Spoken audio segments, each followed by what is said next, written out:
Hey guys, it's Melanie, and I have got to talk to you today about boosting your metabolism because I've talked to a lot of people lately who are using I'm middle-aged, that's why it's happening. That's why my metabolism is slowing. Well, can you boost your metabolism? Yes, it does slow down as we get older. True to, whatever you want to believe, it's absolutely true. But it is not an excuse to say, I can't fix it or work with it or boost my metabolism. Your metabolism is not just to keep you from gaining weight or feeling like, you just can't lose weight, right? So if it's not working properly, of course, you're going to be putting on weight. Not to mention a few other critical bodily functions that are related to your overall health. So that's why I'm going to give you some tips today on how to boost your metabolism, because it is so important to not let I'm getting older, I'm middle-aged, my doctor said this is just how it is kind of mentality of, that's why my metabolism is slow. There are a lot of things that your metabolism has effects on. Your immune system, it will help lower risk of certain infections. It helps with allergies, certain diseases, fertility, muscle mass. Like if your metabolism is working right, you're going to have better muscle mass. The more muscle mass you have, the better your metabolism is. Your energy, your brain function, and just so much more. Like your thyroid is huge as far as how your metabolism works. They both work hand in hand. So don't think that if you have a thyroid issue that you just automatically are going to have slow metabolism. Or if you have slow metabolism, you're automatically going to have a thyroid issue.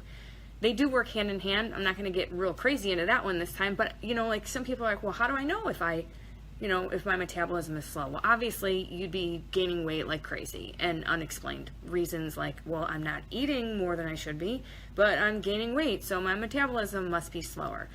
So I'm going to list off some signs and symptoms, and then maybe you're going to kind of see some things come together, and I'll kind of explain that as I get further down.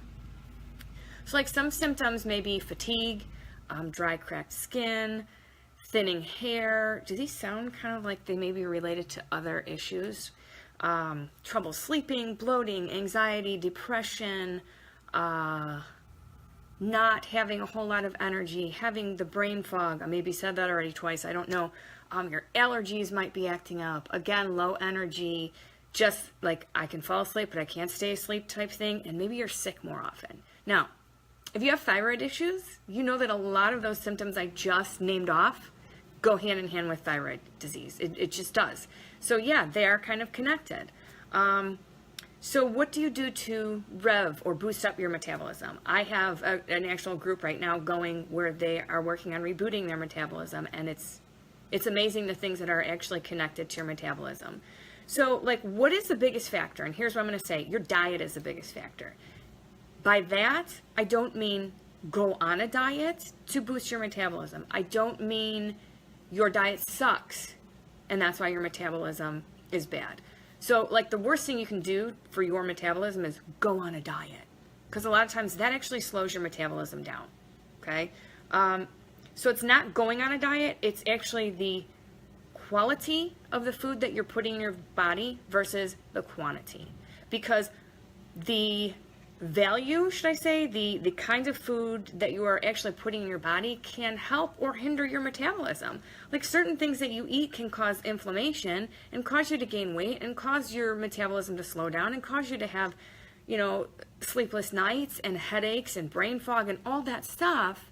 And we don't really chalk it up to, hey, it's really what we're eating. So that is my tip number one, is diet, not go on a diet, because a lot of times when people go on diets, that just sets you up for failure because you're, oh my God, I have to count my calories and I'm only supposed to have, so many points of bread and so many points of fruits and I'm out of my points today and I'm starving. And then that kind of sets you up for failure. I know this because I've experienced it myself, and it will drive you crazy. So how do you boost it? What kind of foods are you supposed to be eating? What kind of quality versus quantity foods are you supposed to be eating? Well, I'm going to tell you what you shouldn't eat first, and then we'll go into hey, what can I eat? So here's what you should avoid. Sugary drinks, like juices, sodas, pops, Coke, whatever you want to call it. Eliminate those. First of all, they're not good for your teeth. I stopped drinking them years ago because my teeth. Okay, I wanted my teeth to stay in my head. And another thing, they bloat you. So my thing was like, I'm going to stop drinking pop so I can eat more when I'm at parties. Because if I drink too much pop, I can't fit anything in my stomach because it's blown it up. So right there, that's like, hello, not good for you.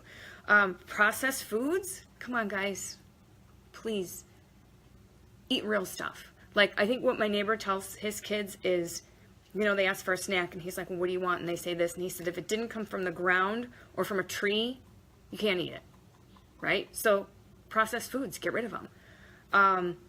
Refined vegetable oils, all that kind of dyes that are in your food, artificial sweeteners and flavors and ingredients. If you can't read what they are, they're not doing your metabolism any good. And please, when I say sugary drinks and pops and sodas, I mean diet. I also mean diet. Because that, you know what, if people are like, well, I'm going to switch to diet because that's better. No, dude, I'd rather you drink a case of pop versus a can of Diet Coke. Because what that does to the inside of your body, I'm not saying go drink a case of Coke because still, but between the two, like if you're going to pick one over the other, man, as to what it does to your insides, done. Get rid of the Diet Coke, diet, whatever. But I need it. No, I mean, like, there's your body being dependent on it. Doesn't that tell you something? Your body should not be dependent on something for you to function and make it through the day. Because I don't know where the energy comes from with that. You drink it and then you crash. I know that happens with a lot of people. So yes, those kind of foods are like metabolism killing foods. They will stop you dead in your tracks as far as giving you the energy. Because like your metabolism is like what breaks down your food, what gives you the energy, what keeps you going during the day. It's the fuel, it's the coal that you're putting on the fire to keep the fire burning so you've got energy. When you're eating these things like this, you might as well just like put sand on the fire because it's done. It's done burning, it's done churning through what it's supposed to do. So here's what you should eat more of, and here's what's so crazy is it's really not that hard to do. Like you want to eat more things that are helping boost your metabolism, like cayenne pepper. Seriously, I mean, don't eat it by itself.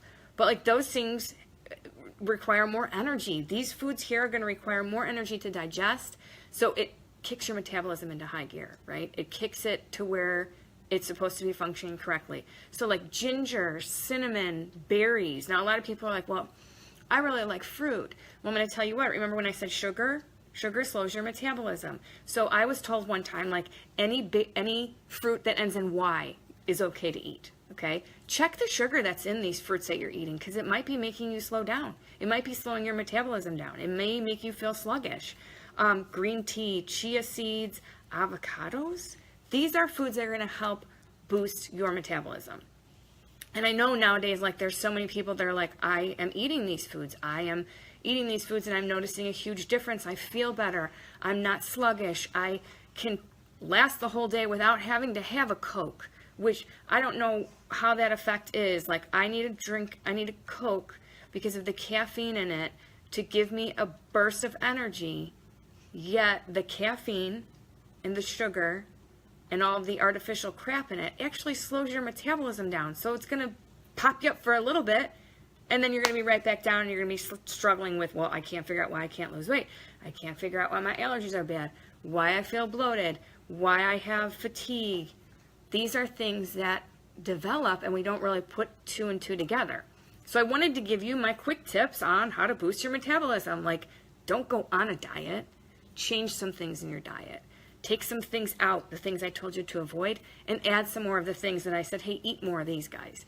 Because in the group that I'm working with, they're noticing a huge difference. Like, seriously? I got rid of these foods here, and I don't feel anxious. I don't feel bloated. And I mean, like, that's my own experience. Like I said, I don't drink pop because I felt gross and bloated from it. It hurt my teeth because it was so much sugar and ugh. So don't look at it as being like, oh, my metabolism has slowed down because, well, I'm middle-aged and I'm old. Yes, it does slow down, but it doesn't completely shut itself off. So it's up to you to diet, right? Change your diet, not go on a diet, but change it. And give your body the right foods it needs to keep that fuel burning, to keep the metabolism up. And you will notice that you feel a ton better when you change some of these things. Just taking these small steps here and there you're going to notice a lot. And guess what? If you get rid of the sugar and stuff, like, you won't have as many cavities. Just saying. Just saying. And I mean, I can go into like how your teeth is good for your, you know, like heart health and all that, but I'm not going there because we went metabolism today. So I want to thank you guys all for getting on. If you found value in this and you're like, hey, I totally know someone who drinks like, you know, a 6-pack of Coke a day and they just can't understand why they feel like crap, share this with them, because you don't know what you don't know. And I feel like if I didn't share these things that I've learned and experienced and am starting to realize with you guys, then I wouldn't be doing my job. I'd be like, well, I can't keep this all to myself. So yes, get out there, share it. You guys have a great day, and I will see you next time. Bye.